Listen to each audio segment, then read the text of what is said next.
Hello friends, welcome back to the new video guys and my YouTube channel guys. Today friends we are going to talk about guys Infinix mobile setting guys, and today friends I am going to show guys Infinix mobile guys app notification setting guys, and today video title guys how to turn off app notification in Infinix mobile. Friends, you want to off any app notification, any app, example Gmail app, Google app, Photos app, Instagram app, WhatsApp app, YouTube app. Friends, you don't want to use this app notification in your device, so friends you can turn off app notification one by one, step by step. Friends, we will talk about.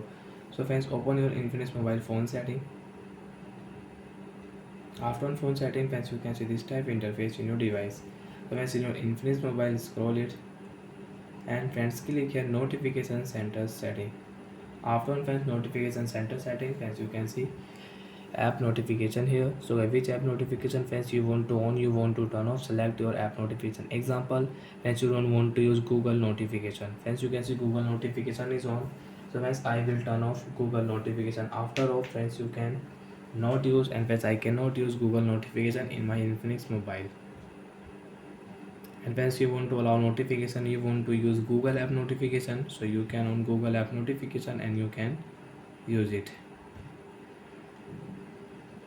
So friends, which app notification you want to use, so you can on from here. And friends, you want to off, so friends you can off from here. Right side friends click here Gmail notification, YouTube notification will off. And friends, you want to on, so right side again click and guys app notification will on. And friends, you can off app notification with shortcut setting. Example, friends, you don't want to use Play Store notification, so guys press on Play Store app info setting notification. Friends, you can see Play Store notification is on, so you can turn off from here. After off, you cannot use in your Infinix mobile Play Store notification. You cannot check Play Store notification. You want to check, allow from here and you can use Play Store notification. Bye friends, thanks for watching the video guys.